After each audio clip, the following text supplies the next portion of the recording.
Émilie Dequesne, son mari Michel Ferracci soutenu par ses deux fils avant la cérémonie au Père-Lachaise.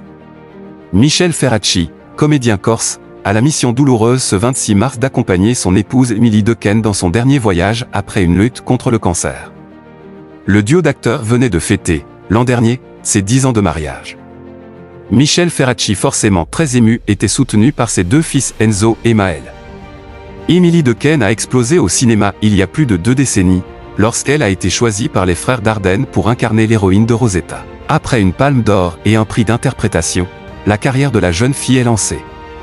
Année après année, l'actrice belge a affirmé son talent avec des choix de cinéma audacieux et variés.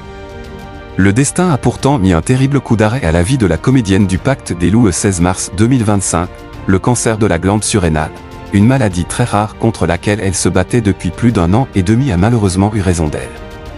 L'heure est aujourd'hui aux hommages, nombreux et poignants, ainsi qu'à son dernier voyage. Ses obsèques se déroulent en effet au crématorium du Père-Lachaise ce mercredi 26 mars 2025 en présence du milieu du cinéma français.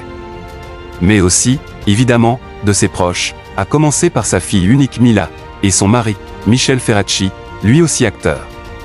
Ce dernier était présent aux funérailles de son épouse aux côtés de ses 2 fils, issus d'une précédente union, Enzo et Maël. Comédien corse qui lui a fait découvrir l'île de beauté, Michel Ferracci fréquentait Émilie Dequesne depuis 2008 et l'avait épousée en 2014. Les 2 tourtereaux s'étaient dit oui à la mairie du 10e arrondissement de Paris en présence de leur progéniture, Mila pour l'actrice, et les 2 garçons de Michel Ferracci. Ce mercredi 26 mars 2025, l'homme, que l'on a vu dernièrement dans le film Le Mohican, est arrivé soudé, avec ses 2 fils qu'il tenait par les épaules, à la cérémonie en hommage à Émilie Dequesne.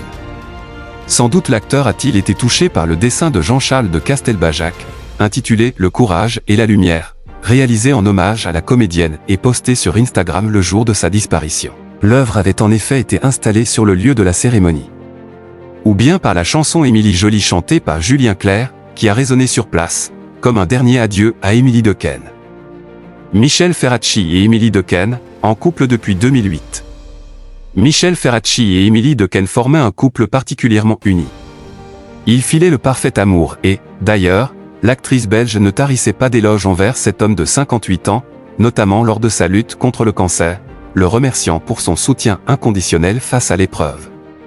À son cher et tendre, nos confrères de Paris Match ont révélé qu'elle lui avait fait une demande particulière, du côté d'Émilie, pas de larmes ni de défaitisme. Pendant plus d'1 an et demi, elle a livré sa plus belle performance en réconfortant ses proches, jusqu'à exiger de Michel, sachant pourtant sa fin proche, qu'il continue ces derniers jours de monter sur scène pour jouer sa première pièce, On aurait dû aller en Grèce.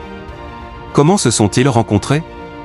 Michel était le directeur du Cercle Wagram, où je jouais parfois, expliquait-elle dans une interview pour le magazine SoFilm en 2015, reprise par Télé 2 Semaines. Depuis, le comédien a délaissé les jeux d'argent pour se consacrer à la comédie, notamment dans la série Mafiosa, et à sa belle à qui il doit dire aujourd'hui un dernier au revoir.